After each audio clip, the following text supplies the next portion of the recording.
All right. Welcome, everyone, to another edition of our weekly Wednesday Lunch and Learn. Every Wednesday, I get the opportunity to get to interview top real estate professionals all across the country. And unfortunately, we missed the last two due to some unexpected cancellations. However, today we're delighted to have Alex here. Please, Alex, why don't you tell us a little bit about yourself, which market you serve, and how did you, actually, what did you even do before real estate?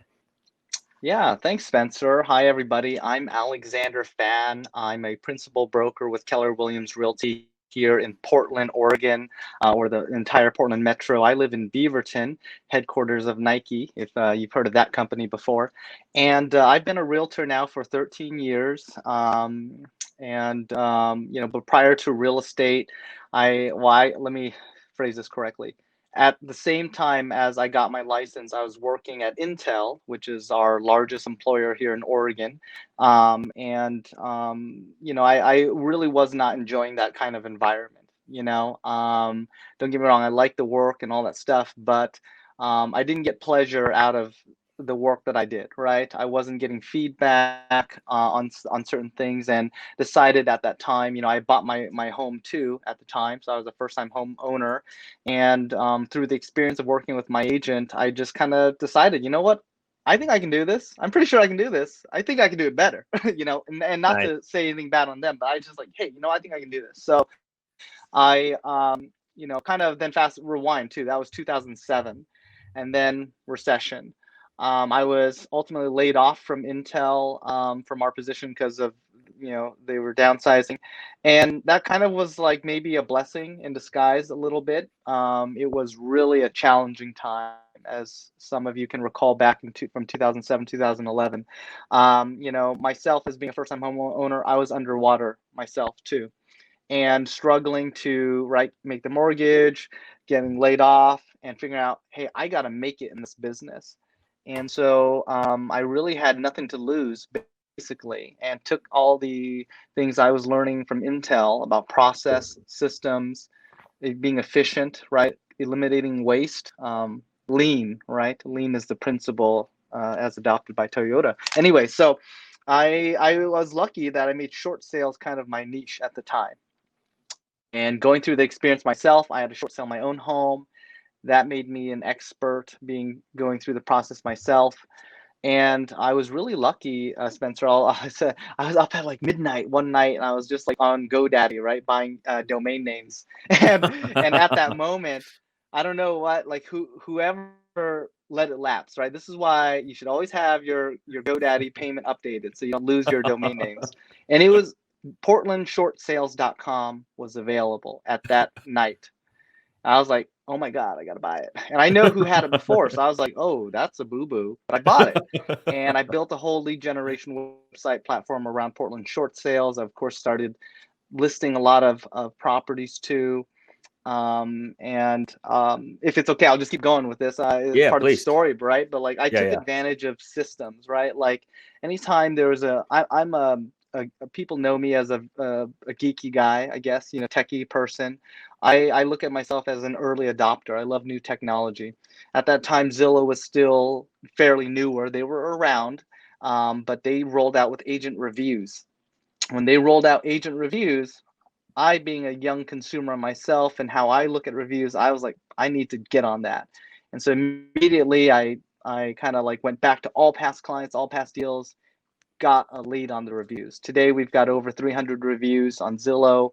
And that really is a big part of our success too, because consumers who end up on Zillow, sites like that, are seeing us. And we've spread them across, the whole web universe now. But that kind of was a longer answer to your question a little bit. But yeah.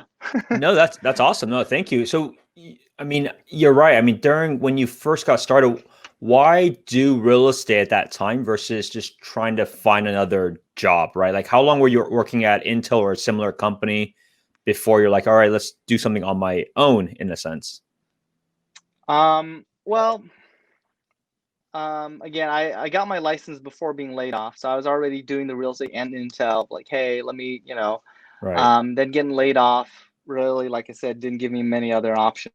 You know, I was lucky to be able to get unemployment benefits, Hmm. and that kind of was perfect scenario for me at the time too. But um, I gave it, like, I was looking, you know, for other employment.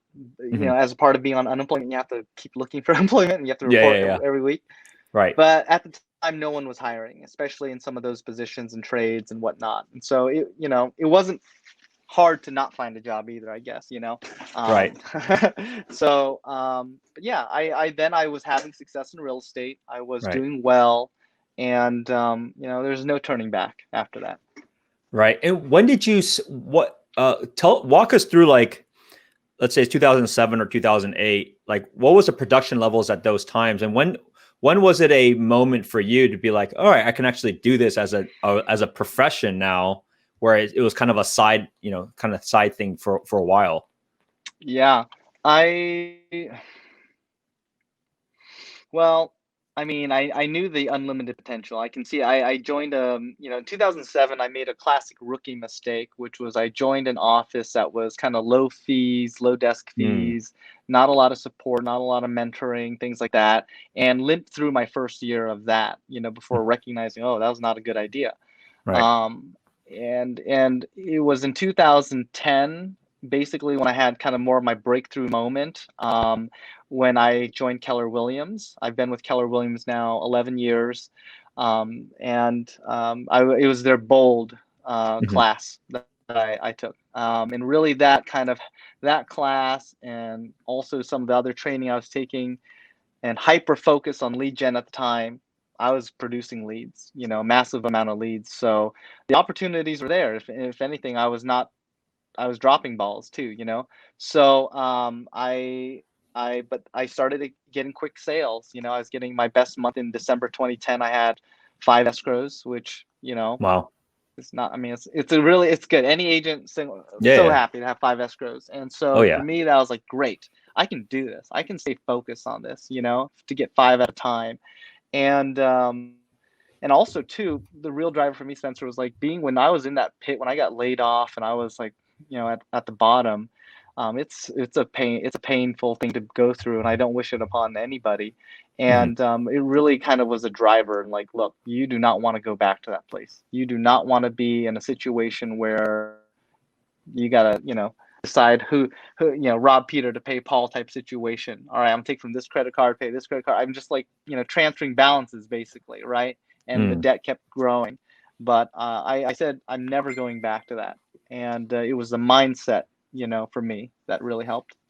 That's awesome. There's a quote that I always like to share with other people of why I work so hard and why most realtors that are top producers work so hard. There's a quote that says, like, you work 80 to 100 hours a week so you don't have to work 40 hours a week again, right? So Yeah, you don't have to go back to that world and that environment. And so yeah. that's great. And when did you feel like it was time for you to be able to scale up? Because right now you're not a solo, right? You're not a solo realtor. You're basically a company in a sense, right? So when did you start scaling, and what was your first hire, and what were some maybe lessons learned as Yeah, you had to bring I someone else in? totally. I'll tell you the story. So I have a not it's not unique, but it's unique because it's successful. I have a unique successful partnership.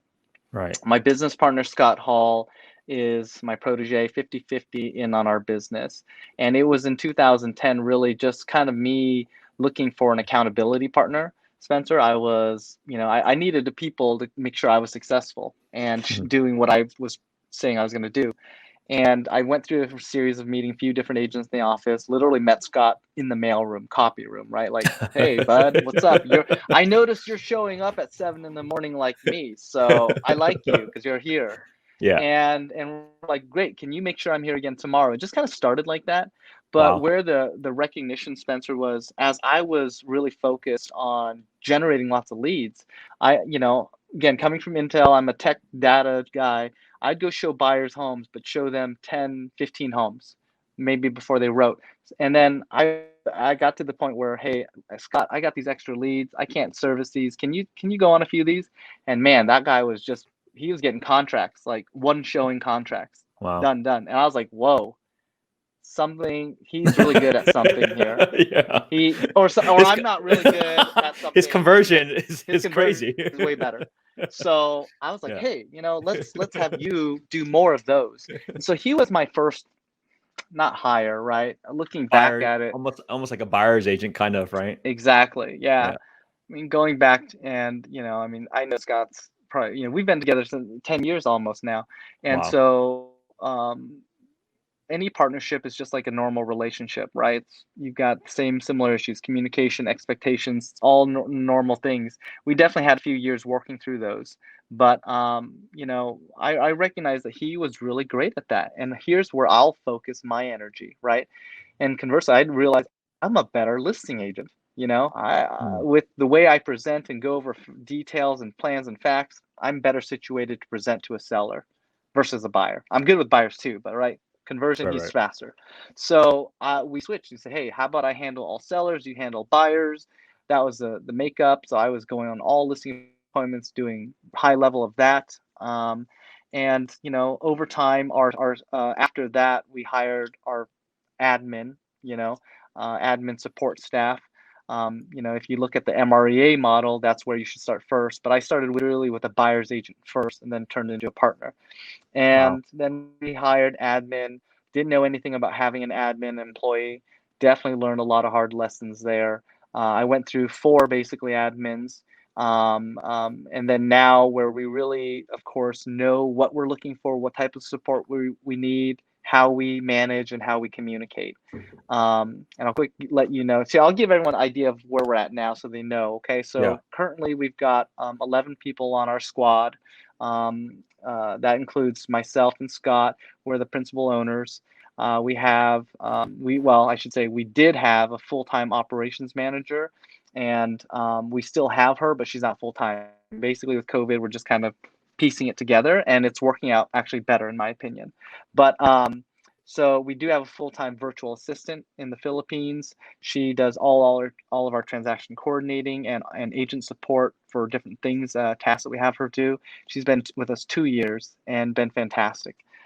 And then the rest of the people on our team are all selling agents, licensed agents who can list and sell. Just prior to 2020, I was the sole listing agent.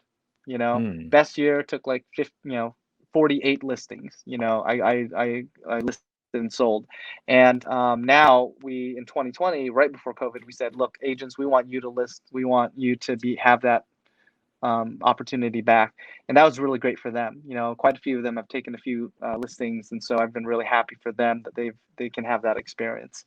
And year to date, I mean, right now we've got about 36 million closed year to date here, in That's Portland. awesome. What are your expectations for your agents that work under you, and what kind of support are you giving them outside of like training and mentorship? Are they getting leads as well? Like, what's that model like? Yeah, so we do provide them leads from different sources. Zillow is the biggest. I mentioned beginning we've got over 300 reviews, so we do Hmm. advertise as premier agents on Zillow. I've been advertising for about 8 years with them. We're a Hmm. best of Zillow team, and so we get quite a few. I would say about 50 leads a month from Zillow Wow. and their brand, Zillow, Trulia, whatever, And Right. then we have other lead sources as well. Biggest one, honestly, right? 13 years in the business is my Sphere and database. Right. Spencer, I actually do give those to my team. Oh, Certainly there are clients who are like, Alex, we will only work with you. Okay, I right. try to talk them out of working with me, but I will work Right. with them. And I definitely try to set my team up saying, hey, whatever. But I am still selling and listing myself too. But we give all the referrals to our team, and it really works on usually location availability and kind of like personality. If we feel like they're going to be a good fit with that particular lead or client. Um, Hmm. and we do a lot of so the agents, I tell my agents, look, if you really want a career, you got to build a real business. You're not going to be Right. successful just being on my team servicing leads. that'll be good business for me, Right. not a good business for you. Okay, well, it is. It's true. Right. And I say, like, look, how you make, and we incentivize them to build a database, right? We pay, we manage the database. We use Follow Up Boss, which is fantastic, and they get higher splits for people who are in their database, right? Okay. So incentivize, right? And an extra 10% override, right? So make sure your leads, the people you're meeting, you're putting in, and then we're putting them into a system to be dripped on, followed up on, etc. And they earn more that way. But I tell them, look, how you make a career and a livelihood and a business is you start feeding this database because you get more on those, right? If you're just servicing leads, we're just always playing that game, and it's a stressful, Hmm. situation. So, but we pay for, the marketing, the advertising. We pay for all systems, client gifts, all the Wow. listing. We have a set schedule of basically all services provided for the agent. Um, and we really want them to focus on just getting the contracts, being in front, connecting with the client and consumers, really helping them build a business, right? Yeah.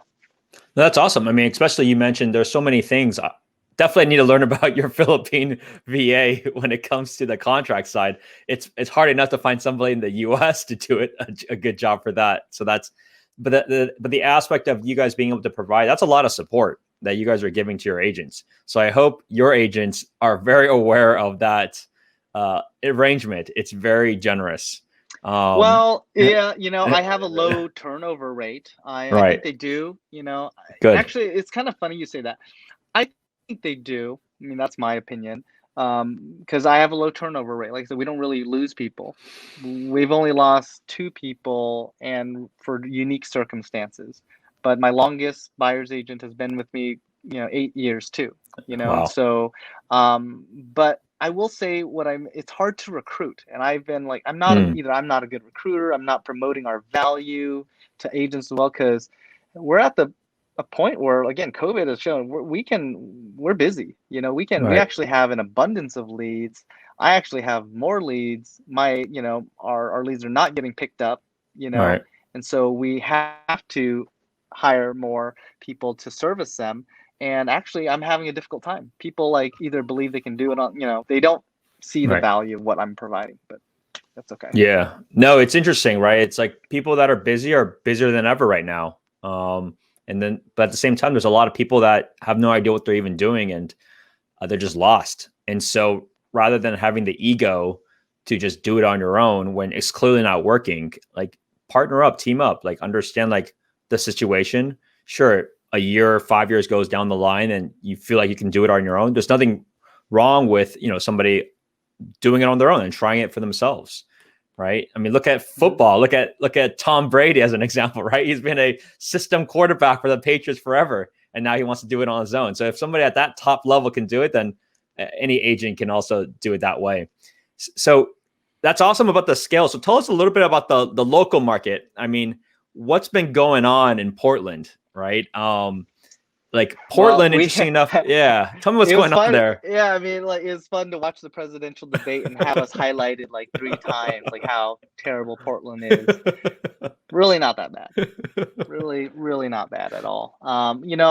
We are in a housing, just probably like most of the nation, it's a housing crisis. Things that you hear about Portland outside of housing, right? We do have the ongoing protests, which really is limited to basically 2.5 blocks, Mhm. one little corridor. So I mean, and not to say that it's not felt around it, but that's what we're hearing a lot of on the national stuff.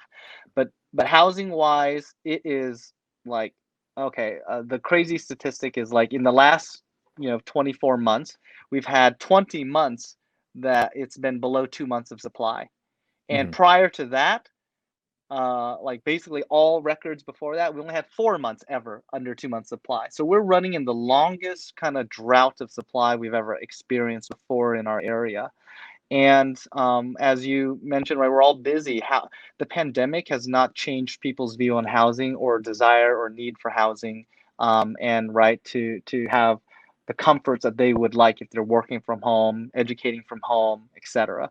And so we don't have enough homes. We have less, like one, depending on where you're looking.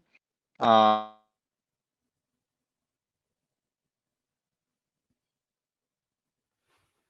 Oh, I think you might have about dropped. 440. Sorry, you back? Am I back? Yeah, you're back. Yeah. So you Sorry. mentioned about, you cut off a little bit. So you mentioned, is your average price point at 440? You said something about 440. Yeah, median price point in Portland is Okay. about 440 right now. 300,000 is like fixer upper shed for single family housing right Right. now. And what's interesting or coming soon in Portland that people should be aware about, where, I mean, we had rent control, statewide rent control last year. There are statewide moratoriums on evictions, of course, but Oregon became the first state to ban single family zoning, Spencer. So what that means that in the end of this year, well, actually next year for bigger metros, is that you can develop up to fourplex on every lot.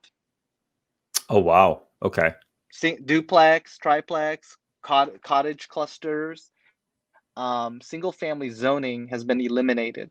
And so every municipality right now, they're waiting for the state, of course, to come out with the rules, things like that, and then how they implement within everywhere.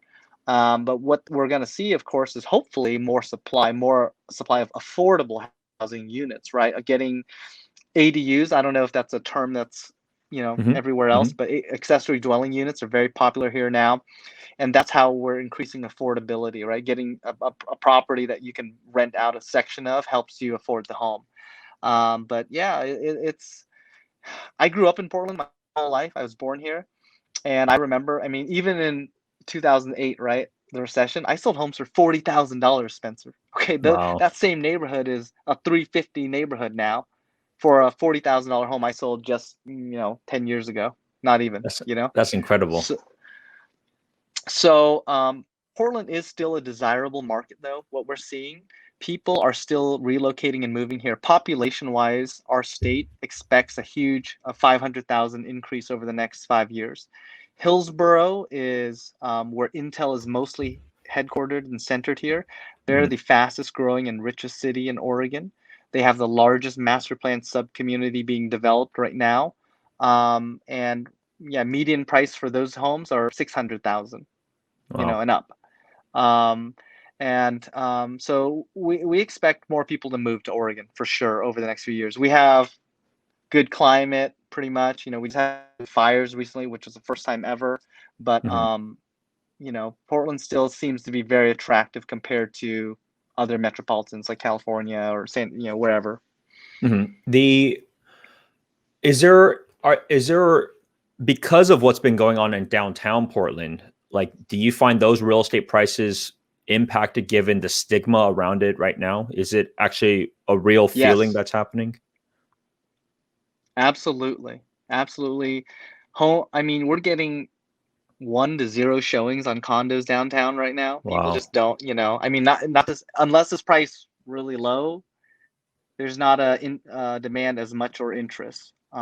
Things are still moving, but very slow. I'd say average or median days on market in the downtown area is closer to 50 days plus 50, 60 days, right? Which Wow. is, you know, That's long. long time. Are are you seeing much price drops there, or are people just like, all right, we'll just put it in, no one wants to buy, we'll just keep it on the market? In the downtown area, in the more like outer suburbs, we do still see some, but really most sellers are getting 99% of their asking price or higher. Interesting. I listed a 1973 or no 1978 ranch in Mount Tabor, Southeast Portland. Original, well, not original, 21-year owner, right? It's Mhm. been lightly remodeled, okay? Mhm. Listed for 485, 1,400 square feet, Spencer, and it had 7 offers, went for 525, 527, basically. And for a 1,400 square foot house, old, you know, Wow, people, nice. people, and that was a cash sale. That was a cash sale too. So, Is a cash sale. um, Like, do you ever ask or know like where these buyers are coming from? Are they local? Are they from California? Are they from New York? Or you're just not sure? Mostly California is where we see the bigger numbers. I mean, in the last couple of weeks, we've had a lot of California buyers call us, and they're buying, yeah, in the 600 to 800 range, which is in Mm. our market kind of luxury. Yeah. And but it's like, oh, that's really affordable for them. Got it. Yeah. Keep Do you coming, for keep coming, keep coming. do you see a lot of, given the new changes, are those changes happening next year? Is that when it's being enforced, of the zoning changes, or is Depending it on the size already? of the city, yeah. Okay. It already passed Oregon legislature, was signed by the governor. Smaller cities, it goes into effect this year in December. Okay. Larger cities like Portland, Beaverton, where I live, they have until the end of next year to Oh, formally implement, because they're waiting on, again, rule. I mean, every city right now is like, well, we don't want that. We don't want to make every yeah. lot. You can A imagine quad. how Yeah. big of a deal this is. Every and with elections too, I'm on the PAC, the Realtor PAC Political Action Committee, and so it's been a hot topic to talk to everyone about what their position is on this. I think it's really interesting because not Portland per se. I mean, Portland is for sure, but Oregon in itself has been very pro housing for a long time, right? I don't know if the YIMBY movement came from Yes, Portland or not, but it's certainly a big driver because it I probably know, did. It did. Yeah. yeah, because like here in California, we do have a lot more favorable ADU uh, processes, and a lot of it is being derived from learning and seeing what's been going on in Portland. And I know we're far behind, quite frankly, of Yeah. obviously the what Portland has been doing. Especially, I mean, that's a huge change. I mean, Mhm. allowing every home to be a Yeah. quadplex is crazy. I mean Yeah. I mean Right. But that's then crazy. it's a Yeah, question of yeah, then you flip it on the developer side. Well, what's profitable? What's going to make sense? yeah. You're So not, people, of course, it's not guaranteed. worry. Yeah, I get it. Like, that does sound scary. yeah. That's Yeah. interesting. So how do you So, see the rest of the year um, play out? well, sorry, I'm charging my iPad so it doesn't die. No worries. Yeah, I see it remaining basically the way it is. And I know that there are elections, of course, and things like that people want to use as scary words. hmm, The reason, Spencer, I chose to get into real estate in the beginning, and this is for all those younger people. The reason I chose to get into real estate, because I recognize no matter what, I need a roof over my head. Whether I'm paying for it, I'm renting it, I own it, or the government's paying for it, I'm going to need a roof, right? We don't want to be home, houseless, I would say.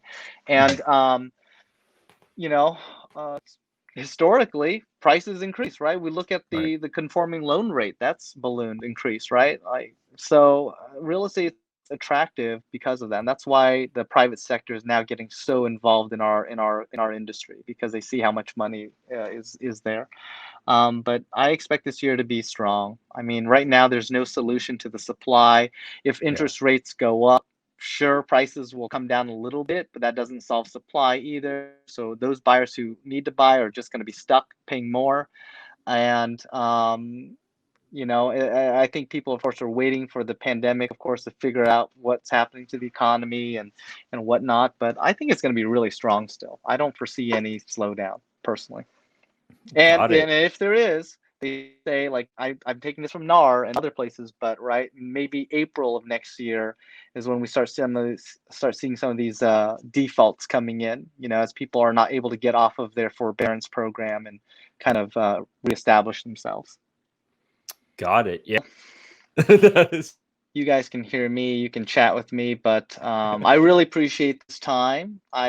I will say, Spencer, I want to end it for people. I can't hear again anything he's saying, but I've watched Spencer on. I mean, we've met through the Asian Real Estate Association, and I've been watching him, all his work online, and how much he puts out there. So I really appreciate being able to be on this channel today. And for anyone who has questions about Portland market, of course, like it's saying in the chat box, please, I'm happy to be a resource.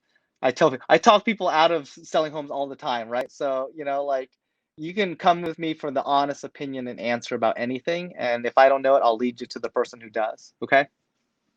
Sounds good. Thanks, guys. Yeah.